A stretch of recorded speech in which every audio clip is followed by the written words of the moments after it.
réseau d'indépendants, donc on est chacun de notre compte, on fait partie d'un réseau qui s'appelle le Mercato de l'Emploi, avec un leitmotiv, c'est vraiment de trouver des gens en phase avec les valeurs des entreprises, et le sujet est complètement valable, que ce soit pour donc, des TPE, des PME, des grosses entreprises, des associations, des collectivités locales, des établissements sociaux, médico-sociaux. On se rend compte finalement que la problématique est toujours la même. Et donc ce qu'on va vous délivrer là, on a marqué l'appellation entreprise, mais c'est valable pour tous les secteurs, je vous dis pour toutes les structures, puisque finalement l'enjeu c'est de la rencontre humaine, et c'est vraiment de ça dont on va vous parler, on va vous dire un petit peu comment on peut essayer justement que ça se passe le mieux possible pour vos recrutements, avec des techniques et différents éléments d'enjeu. Alors, tout d'abord, on va essayer de parler à armes égales, c'est-à-dire qu'on va faire juste un petit distinguo. Alors, il y a des RH peut-être dans la salle qui connaissent très très bien, mais on va l'exposer. C'est quoi la différence entre le savoir-être et le savoir-faire, les soft skills, les hard skills. Donc, on se mettra à pied d'égalité, comme ça on parlera tous le même langage. Ensuite, on vous parlera de la marque employeur. C'est un sujet que vous avez peut-être déjà entendu parler, voilà.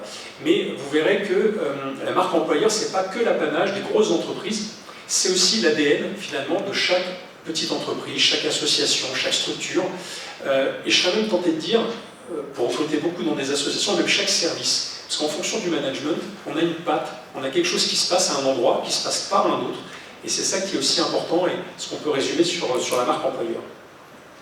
Ensuite, on vous parlera des différents types d'annonces, parce que ça reste encore et toujours le meilleur moyen pour avoir des candidats, c'est de publier des annonces. Mais pour ça, voilà, il y a façon de faire et façon de faire, et on vous expliquera un petit peu comment ça peut fonctionner. Ensuite, on vous parlera de la sélection des profils, donc voilà, un tri de CV, vous avez plein de CV, comment ça se passe, comment on les trie.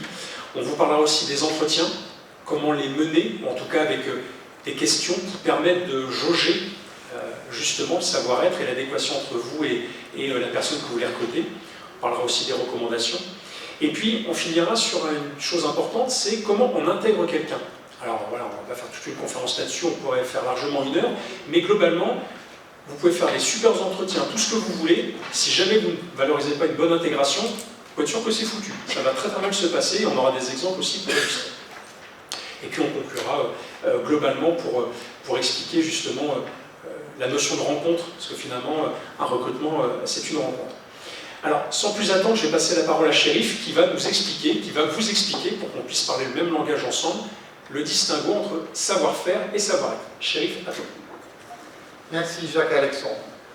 Tout d'abord, avant d'expliquer quelle est la différence entre le savoir-faire et le savoir-être, il faut dire, pour commencer un recrutement, pour réussir un recrutement, il faut bien définir quelles sont les compétences qu'on recherche. On ne peut pas aller chercher seulement par le fait qu'on a un titre pour le poste. Donc on doit se baser sur des compétences de savoir-faire et des compétences de savoir-être qu'on doit évaluer dessus sur les candidats pour s'assurer qu'ils se sont en phase avec les exigences du poste. Alors qu'est-ce que c'est le savoir-faire et le savoir-être? Le savoir-faire, ce sont ce qu'on appelle les hard skills, ce sont les compétences techniques, pratiques, qu'on acquiert par la formation et par l'expérience, par le vécu. Et quand je dis l'expérience, ce n'est pas seulement le nombre d'années, mais c'est les différentes situations à laquelle on se sent exposés. C'est ce que je sais faire pour exercer mon métier. Par exemple, pour faire de la pâte à choux pour un cuisinier. Ça, c'est une compétence de savoir-faire. Un acte chirurgical pour un chirurgien, c'est un savoir-faire. Ce sont des compétences pratiques. Elles sont souvent, on les trouve sur les fiches de poste. Pour chaque poste qu'on recrute, il y a une fiche de poste. Et d'ailleurs, ça me rappelle, parce que parfois, il y a des situations où l'entreprise n'a pas une fiche de poste. Et donc, il ne faut pas commencer même un recrutement sans établir une fiche de poste. C'est ce que je fais avec mon client il y a pas loin de 2 semaines, où on a établi une fiche de poste qui liste bien toutes les compétences de savoir-faire requis pour bien réussir dans ce poste. Voilà, donc ça c'est les compétences de savoir-faire. Les compétences de savoir-être, elles mettent en valeur nos compétences de savoir-faire. Elles ont de l'influence sur notre intelligence de l'acte et notre intelligence émotionnelle, relationnelle. On peut les grouper en 3 groupes. Ce qu'on appelle des soft skills individuels, par exemple la persévérance, la créativité. Imaginez un commercial qui connaît bien son métier de commercial, mais il n'a pas de persévérance. Certainement, il peut passer à côté des belles affaires. Il faut avoir de la persévérance en tant que commercial. Et c'est pour cela qu'on doit évaluer ces compétences. Un autre groupe de compétences de savoir-être, ce sont les compétences relationnelles, ça veut dire ce qui régit la façon dont j'agis avec mon entourage. Donc on parle ici de l'empathie, de l'écoute, du leadership, du cadrage. Imaginez, je suis un chef d'équipe et je n'ai pas cette capacité d'écoute. Je n'ai pas d'empathie.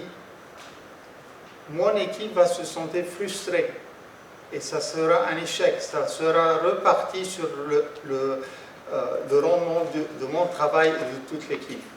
Donc c'est très important d'évaluer ces compétences relationnelles. Le troisième axe, c'est des compétences de savoir-être opérationnelles.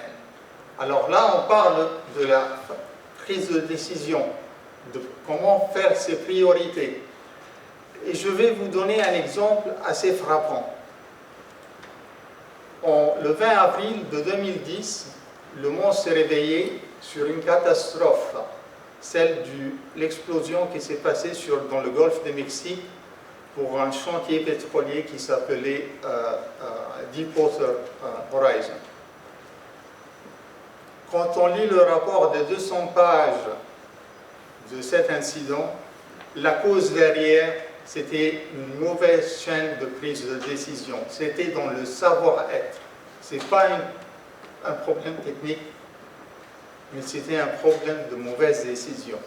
Donc, dans chaque métier, il y a toujours des compétences de savoir-être qui sont liées fortement et très étroitement à la réussite dans ce poste. D'où l'importance de l'évaluer. Ce n'est pas le savoir-faire plus important que le savoir-être, ou le savoir-être plus important que le savoir-faire. Il faut évaluer les 2 dimensions. Merci. Tout à fait, chérie. Donc j'espère que c'est plus clair pour vous. Voilà le distinguo entre savoir-faire et savoir-être. En tout cas, vous l'avez compris, on attache aussi beaucoup d'importance au savoir-être pour justement être en phase avec l'emploi requis, puis surtout la structure qui va recruter. Alors, on va continuer maintenant, on va faire un petit état des lieux, justement sur la problématique, avec une question toute bête qu'on va vous poser, je vais laisser Céline, c'est combien coûte un recrutement raté? Alors en effet, un recrutement, on vous le dit depuis le début de cette présentation, c'est un enjeu majeur pour les entreprises et trop souvent on oublie de penser un peu combien coûte un recrutement raté aujourd'hui. Pour ça, on vous a fait un tout petit jeu, ça va être assez rapide. Alors ceux qui sont du métier, je vous demanderai de jouer le jeu et de ne pas forcément souffler à vos voisins. Donc la réponse A, c'est que ça ne coûte rien, la B, 10 000 €, la C, 25 000 € et la D, entre 30 000 et 50 000 €.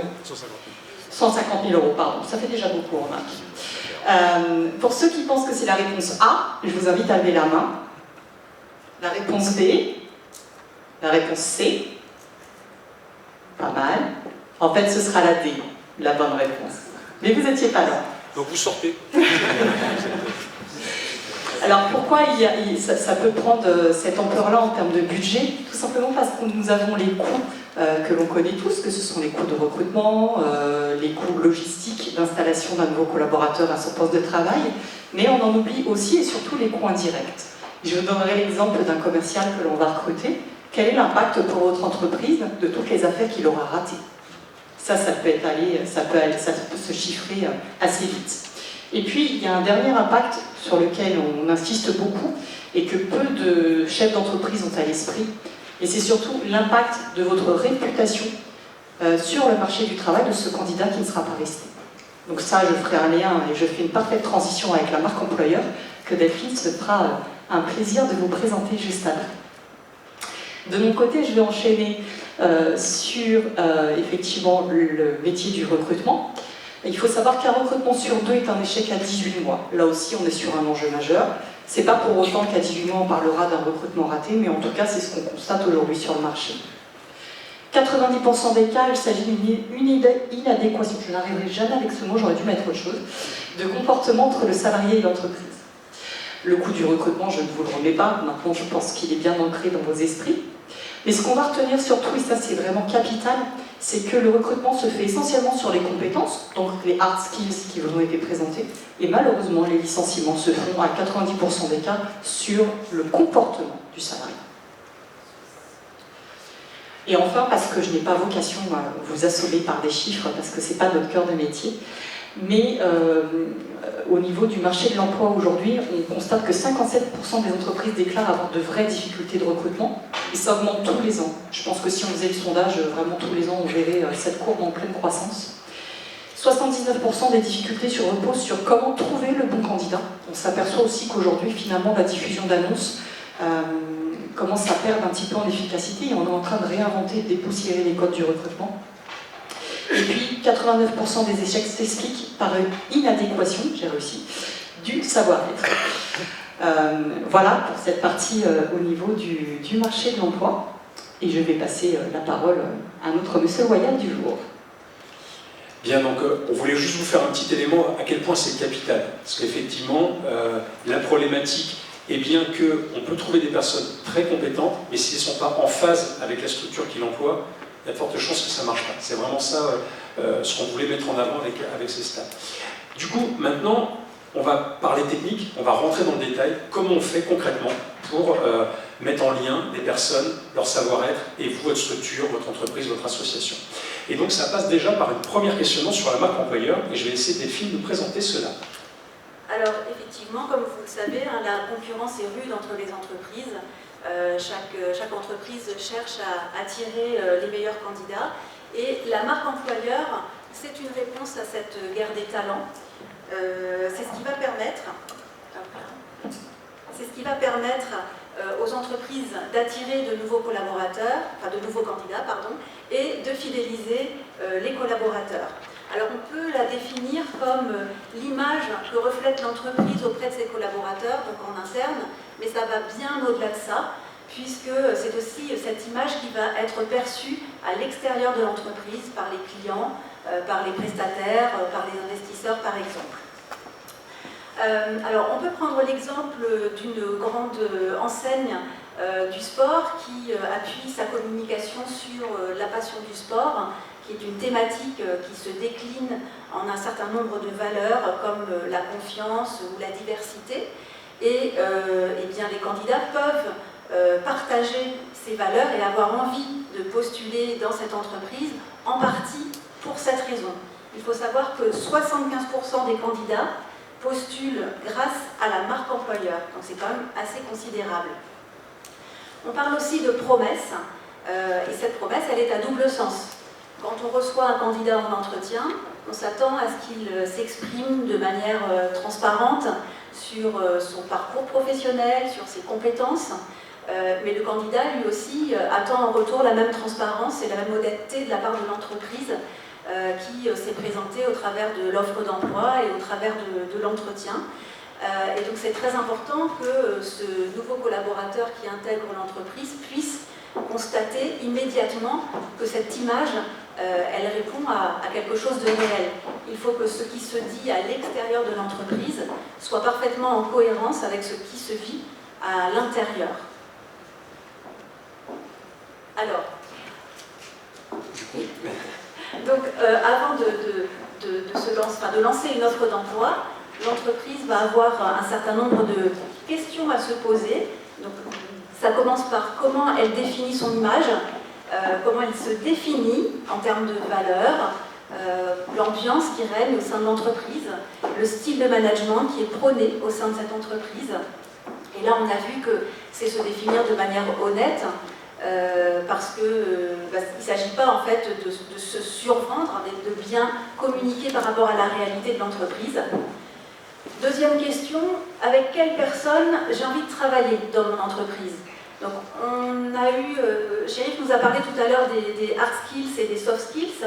Il s'agit effectivement de définir les compétences, on va dire techniques, que devra avoir le nouveau collaborateur, mais également le savoir-être. Quel savoir-être on recherche chez ce collaborateur? Qu'est-ce qui est attendu à travers les missions qu'on va lui confier? Et aussi, ce savoir-être doit lui permettre de s'intégrer à l'entreprise, mais aussi de s'intégrer dans le service qu'il va rejoindre. Et puis, dernière question, quelle personne aurait intérêt à venir travailler dans mon entreprise? C'est un petit peu définir le portrait robot du candidat, et c'est ce qu'on va voir maintenant avec l'offre d'emploi. Alors, là, si on est bien d'accord, on a bien identifié qu'il était très important de voir quel type de personne on a envie de recruter, hein, en termes de savoir-être, hein, par rapport aux attendus du poste et de la structure qui va l'accueillir. Et donc, du coup, une fois qu'on s'est posé ces questions, eh ben, il va falloir écrire une annonce. Et c'est souvent assez compliqué parce qu'on a des annonces un peu copier-coller. Donc, on va vous illustrer ça. Et je vais passer la parole à Thierry qui va nous expliquer voilà, comment on crée une annonce et quelle est la particularité et l'importance d'écrire une bonne annonce. Oui, merci Jacques-Alexandre. Donc en effet, la rédaction de l'annonce et la diffusion par la suite, c'est une étape cruciale pour le recrutement. Sans une bonne annonce, on n'aura pas de bon candidat et ça sera très difficile de recruter. L'annonce doit vraiment correspondre à l'entreprise pour laquelle nous recrutons et c'est pour ça qu'on procède à une visite d'entreprise pour bien s'imprégner de l'ambiance de l'entreprise, pour bien s'imprégner de l'atmosphère, des spécificités et ça va nous permettre de le retranscrire au niveau de l'annonce. Ce qui est important, bien sûr, c'est de connaître aussi tous les détails du poste, parce que sinon, on va faire une annonce qui ne sera pas en adéquation avec l'entreprise. Donc, c'est très important de faire une annonce, surtout qu'il faut se mettre dans la peau au fait du candidat. Il faut que l'annonce donne envie. Si on lit une annonce qui ne nous fait pas envie, ben, on ne va pas postuler. Et ça peut même avoir un effet contraire et faire fuir des candidats. Par exemple, j'ai eu l'occasion, je donne un seul exemple comme ça, de recruter pour une entreprise d'espace vert, il y a environ un mois, à Saint-Antoine, donc pas très loin d'ici. Et vous allez voir, ça correspond un petit peu à ça, parce que on a pris l'exemple d'un jardinier, c'était un jardinier paysagiste, et donc j'avais fait une visite de l'entreprise, et le lendemain, j'avais tous les éléments, je diffuse l'annonce, ça c'était le jeudi. Le vendredi, bon, je reçois 3 ou 4 CV, donc le lendemain, c'est quand ça s'est bien m'a approché. J'ai interviewé la personne le lundi. Le mardi, il a été interviewé par l'entreprise, il a démarré le mercredi. Donc, et après, moi j'ai dit au candidat, mais comment ça se fait? C'était très rapide. On dit, oh non, parce que je sais qu'il y a beaucoup de demandes dans ce domaine-là. Et la personne m'a répondu, non, mais c'est votre annonce qui m'a plu. Tout simplement, parce que c'était concis, c'était clair.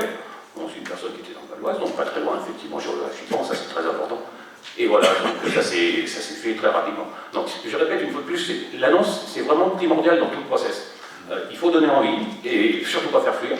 Et après, bien sûr, une fois qu'on a fait toute la démarche de l'annonce et diffusé sur plusieurs job boards, ça c'est l'avantage que l'on a au sein de notre réseau, c'est au moins une vingtaine de job boards, donc c'est quand même assez vaste. Et puis après, bien sûr, on passe à l'étape de l'entretien avec la personne. Et pour ça, je laisse la parole à mes collègues. Alors, effectivement, l'annonce, alors juste pour... ce que vous avez mis là, c'est des vraies annonces, hein, c'est-à-dire que vous avez l'annonce à gauche, qui est une annonce qu'on a vue sur le job classique, et une annonce de droite, c'est un extrait d'une petite annonce qu'on a pu écrire, en tout cas pour recruter, et là c'était en l'occurrence un jardinier. Juste, on voulait spécifier ça, les annonces, ce qu'on appelle annonces classiques, ça va être du copier-coller, c'est-à-dire que vous en avez 50 des annonces pareilles, avec notamment une information très importante pour un jardinier. Vous aimez le travail en extérieur, effectivement c'est vrai que c'est un point quand même assez capital pour un jardinier, mais bon. Et on retrouve ça sur plein d'éléments. Personnellement, moi je recrute beaucoup dans le champ du social. Vous prenez un poste de travailleur social, c'est copier-coller d'une association à une autre, avec un checklist à l'après-vert, voilà, aider les autres, faire l'accompagnement ceci, faire ceci, et c'est tous les mêmes. Donc du coup, il n'y a rien qui distingue une annonce d'une autre. C'est pour ça que vraiment on insiste là-dessus, pour essayer de repérer les choses, auprès de qui vous vous adressez, et faites une annonce attirante, sans mentir évidemment, de votre spécificité, de qui vous êtes, de ce que vous faites et comment vous le faites. Donc ça c'est le point, je serais tenté de dire capital pour amorcer vraiment le recrutement.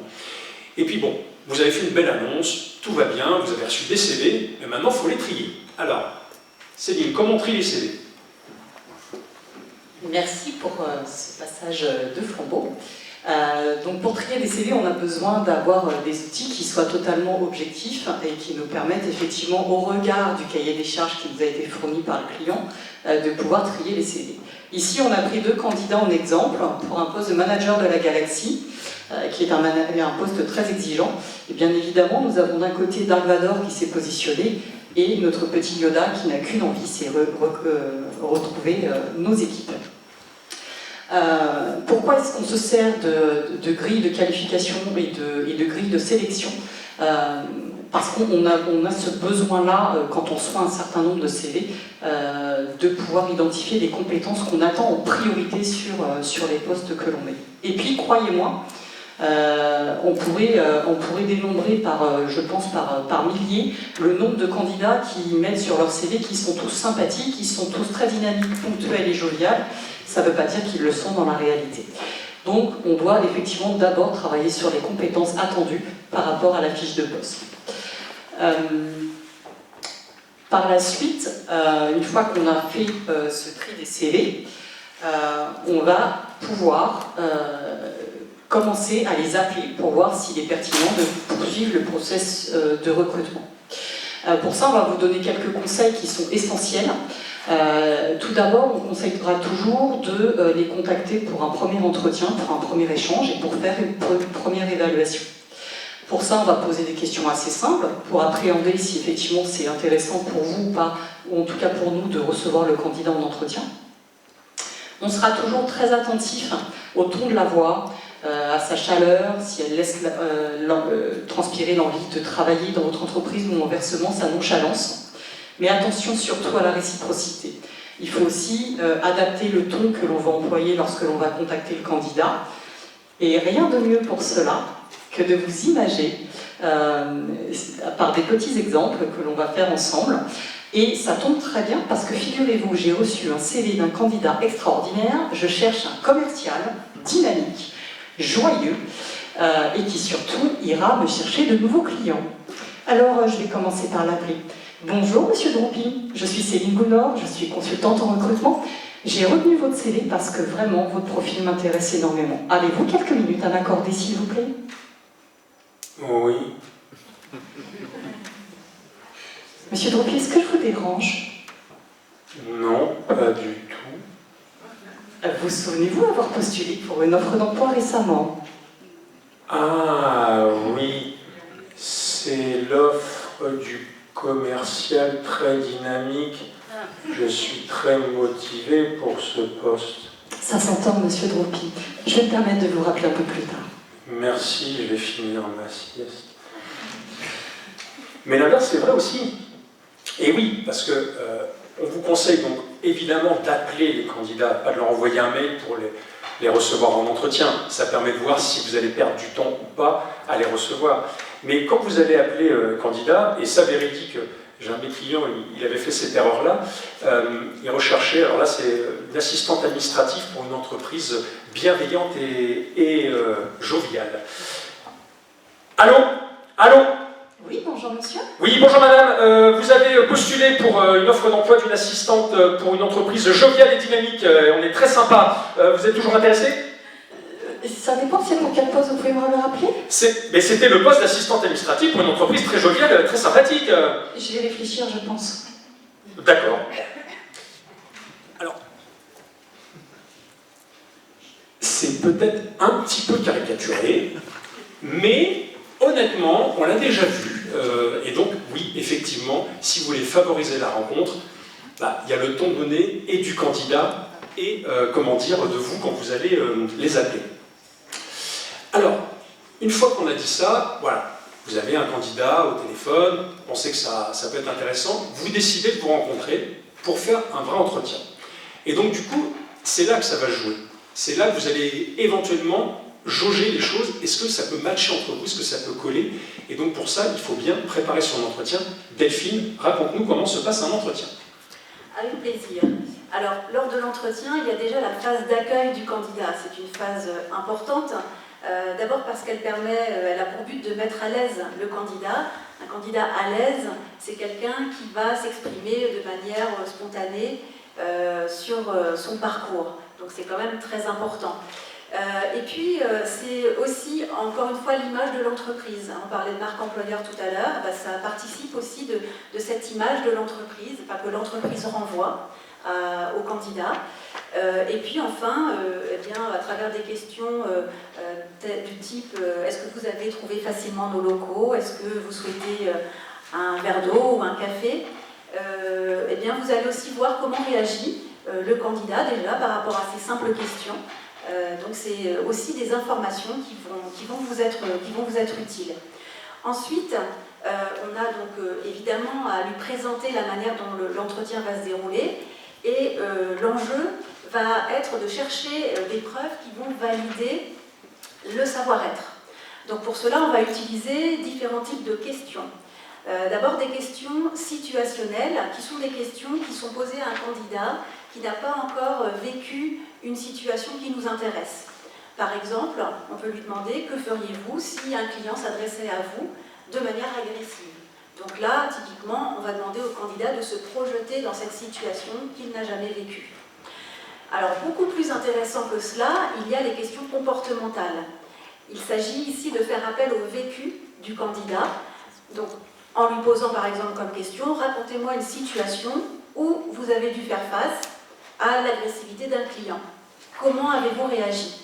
Donc ces questions sont beaucoup plus intéressantes que les précédentes parce que là, on fait appel au vécu de la personne qui va nous parler vraiment de la manière dont elle a procédé dans la situation en question. Et puis, on peut aussi poser des questions d'auto-évaluation qui vont permettre au candidat de s'exprimer à la fois sur ses succès, mais également sur ses échecs. Donc, exemple, sur une échelle de 0 à 10, comment évaluez-vous votre capacité à gérer les conflits avec les clients? Donc, ce type de question va être utile pour voir l'aptitude du candidat à la prise de recul, mais également son honnêteté et puis sa capacité d'analyse. On vous conseille vraiment de préparer des grilles d'entretien, comme ça, pour faciliter l'échange. Mais vraiment, l'idée, vous l'avez compris, c'est de se mettre le plus possible, presque d'égal à égal de discussion.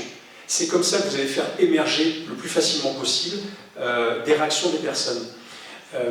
Le coup du verre d'eau ou du café, certains qui disent « c'est bon, hein, papé ». Ah oui, sauf que quand vous offrez un café et un verre d'eau, si la personne n'est pas fichue capable de vous dire merci, ça vous donne juste une petite information. Voilà. C'est des trucs tout bêtes, mais c'est ce genre de choses. Et sur un petit conseil aussi, un petit tip sur les questions comportementales, moi je recrute beaucoup dans le champ du social et je pose souvent une question, c'est racontez-moi un accompagnement d'une personne qui s'est mal passée, qui vous laisse un goût amer en bouche, voilà, pour X raison, ça ne s'est pas bien passé. Et là, vous allez voir le candidat, quand vous posez ça, vous allez voir, il fait ça.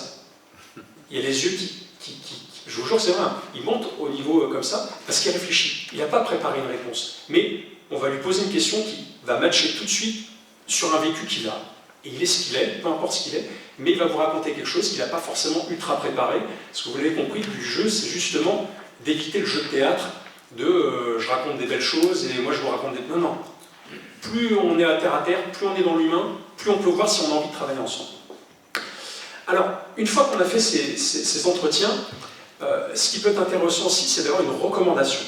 Alors, qu'est-ce que c'est qu'une recommandation professionnelle? C'est tout simplement un tiers, souvent c'est un N+1, ça peut être aussi un collègue ou même des fois des collaborateurs, qui ont travaillé avec la personne et qui peut, comment dire, témoigner de cette relation professionnelle et de comment ça s'est passé. Donc en général, elle se porte garante, la personne, voilà, comment vous avez travaillé avec lui, bah, c'est quelqu'un de bien, il a fait ci, il a fait ça, donc c'est un point qui peut conforter votre avis. Mais attention, on sait qu'il y en a beaucoup qui le font, mais c'est régi par la loi. C'est-à-dire que si le candidat ne vous donne pas l'autorisation, vous n'avez pas le droit d'employer un ancien employeur à son insu. Voilà. Il y a le code du travail qui est très explicite là-dessus, maintenant il y en a qui le font. Quand on appelle une recommandation, le candidat nous a donné un contact de recommandation. Après, vous allez me dire, oui, il peut donner n'importe quoi. Oui, alors là, si on commence là-dessus, c'est que déjà, c'est pas bon du tout en termes de savoir-être. Hein. Mais quand vous allez appeler la recommandation, vous allez essayer de jauger la véracité. Comment s'est passée votre relation? Qu'est-ce qu'il a fait exactement sur le poste? Comment s'est finie votre collaboration? Très importante cette question, parce que là, vous avez vraiment intérêt à ce que les deux versions concordent. Si le candidat dit « on est parti en bon terme, ça s'est bien passé », et que la recommandation dit « ah, c'est une catastrophe, ça s'est très mal passé », pas super bon signe hein, en termes de positionnement. Et puis, pour ce qu'on dit souvent, pour déterrer les lièvres, quand vous allez appeler comme ça un contact de recommandation, la question ultime à la fin, vous vous demandez si vous deviez le réembaucher, vous le feriez? Et là, très souvent, si jamais il y a un loup, le ton change un petit peu, et là, oui, enfin, non, parce que, et là on voit bon, finalement il y a quelque chose qui s'est passé, et on peut avoir un ressenti sur les choses. Alors, c'est pas des règles absolues, mais en tout cas, c'est un petit plus d'avoir ce contact de recommandation, encore une fois légalement, si le candidat vous y autorise. Alors, ça y est, vous avez fait des super CV, vous avez reçu des super CV, vous avez reçu des candidats, c'est bon, c'est la personne, vous le sentez, vous avez envie de bosser ensemble, tout va bien, impeccable. Mais ça ne s'arrête pas là, parce que pour que ça fonctionne bien, il faut privilégier une bonne intégration du candidat. Céline, comment ça se passe une bonne intégration? Vaste sujet. Donc, nous sommes tous absolument ravis. On vient de recruter notre manager de la galaxie, on l'a enfin trouvé. Maintenant, il faut l'intégrer. Et l'intégrer, ça prend plusieurs étapes qu'on va vous détailler. J'ai repris un petit peu effectivement l'esprit onboarding, puisqu'on touche quand même au domaine de l'aviation. Sans vouloir faire exprès, j'ai fait un petit clin d'œil à M. Ballon, qui, je crois, aime bien aussi ce domaine de l'aviation. Donc avec des données qui sont importantes à avoir à l'esprit. 33% des cas vont démissionner suite à une mauvaise intégration. Alors qu'est-ce que ça veut dire une mauvaise intégration finalement? Pas plus tard que la semaine dernière, j'ai eu un candidat, un cadre notamment, avec un parcours exceptionnel de commercial. Il a toujours fait 7 à 8 ans dans la même entreprise, très fidèle. Et puis, dernière expérience, 4 mois de présence. Ça m'interpelle, je le questionne. Et là, il me dit, écoutez, Madame Brunner, c'est pas compliqué, je suis restée 3 mois et demi sans avoir un ordinateur et le moindre accès au logiciel interne de l'entreprise. Bien évidemment, je n'ai pas souhaité rester. J'ai fait un calcul rapide, son coût de recrutement raté est revenu à 45 000 € à son employeur. Enfin, 35% des cas dont un entretien à mi-parcours de leur période d'essai. Alors pourquoi c'est important de faire des points d'étape avec des collaborateurs? Notamment parce que vous avez aussi l'opportunité de pouvoir leur demander ce qu'on appelle des rapports d'étonnement, parce qu'avoir un œil neuf d'un nouveau candidat au sein de votre entreprise peut jouer aussi dans le cadre de l'amélioration continue. Il peut être très très très positif pour votre entreprise. Et surtout pour le collaborateur, c'est une marque d'intérêt profonde. Enfin, 69% des collaborateurs ont plus de chances de rester dans leur entreprise si l'onboarding s'est bien déroulé. Et ça, ce sont des études très sérieuses qu'on utilise dans le monde des ressources humaines, aussi bien par cas d'emploi que par OCTANER. Par la suite, on va vous donner donc les 10 moyens de transformer l'essai pour créer une bonne expérience d'onboarding. Alors effectivement, j'utilise un petit peu des termes de sport, mais vous l'avez compris, on ne s'appelle pas le mercato pour rien, c'est qu'on a aussi des valeurs sportives au sein du réseau. Et comme on fait donc pour marquer l'essai et pour le transformer surtout, eh bien on doit respecter ces 10 étapes. Je ne vais pas toutes les détailler parce que ça pourrait être très long et croyez-moi sur l'onboarding on peut faire des journées complètes de formation. Mais il y a des points essentiels, notamment préparer l'arrivée du salarié, eu égard à l'exemple que je vous ai donné avec ce cadre qui n'avait absolument pas d'ordinateur pour travailler pendant 3 mois et demi, et 3 mois et demi c'est très long. J'ai le cas aussi vécu en entreprise d'un manager qui accompagnait un de ses nouveaux collaborateurs sur un open space et qui par 3 fois tout le long de l'open space s'est retourné en lui demandant mais au fait ton prénom c'est Jean, c'est Michel, à chaque fois je me trompe. Ça ne garantit pas d'une super intégration. Et puis effectivement on insiste aussi beaucoup sur l'implication des managers et leurs équipes dans l'intégration. Mais ça peut être aussi l'implication de vos clients internes, de vos clients externes. En tout cas, il doit se sentir faire partie intégrante de votre entreprise. Alors, ces étapes-là, on le redit encore une fois, c'est pas l'apanage des grosses entreprises. Hein. Vous pouvez être en TPE, vous pouvez être en associatif, c'est des basiques. C'est-à-dire quelqu'un qui intègre une nouvelle structure, il a besoin de savoir où est son chef, il a besoin de savoir où est-ce qu'il pose des questions, accessoirement sur les toilettes ou sur la machine à café, enfin c'est des trucs tout bêtes, hein, mais où est-ce que je mets les pieds, avec qui je travaille, quelles sont mes missions, quels sont mes repères. Quelle que soit la taille de la structure, c'est les mêmes questions qui vont se poser. Donc, plus vous prévoyez les choses, plus l'intégration sera de qualité et vous assurez, on va dire, un bon départ pour travailler dans la longueur. Alors, pour finir sur cette petite conférence, donc vous l'avez compris, les compétences techniques, c'est un point important de démarrage, notamment pour trier les CV, pour voir les besoins que vous avez de votre entreprise, mais c'est vraiment la personnalité, la valeur de la personne qui vont faire que ça va tenir dans la durée, qui vont faire que vous allez prendre plaisir finalement à collaborer là-dessus. Évidemment, être dans l'honnêteté, c'est-à-dire que les entretiens doivent être honnêtes et transparents de part et d'autre. S'il y en a un qui joue la comédie, c'est mort.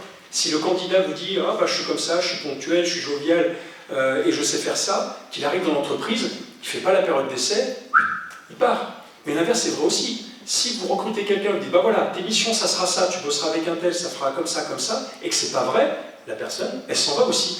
Donc plus on est au plus proche de la réalité, mieux c'est.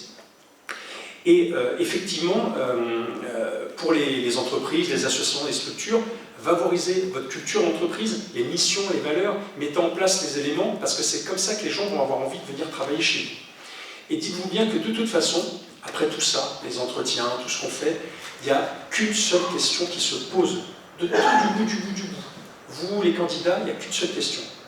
Est-ce que vous avez envie de travailler ensemble? Si vous répondez oui, il n'y a aucun problème. S'il y a un doute, généralement, c'est qu'il y a un souci et quelque chose qui ne s'est pas bien passé. Et c'est vraiment ça, le but du but. Écoutez, on en a fini ici, on a essayé de tenir le timing. En tout cas, vraiment merci de nous avoir écoutés. On a essayé de vous délivrer un petit peu la globalité de notre métier, de ce qu'on fait, des accompagnements. Je vois, il y a des clients, des personnes parmi nous qui sont venues. En tout cas, merci à tout le monde d'être venu. Et puis, bien évidemment, si vous avez des questions, eh ben, on est là pour y répondre.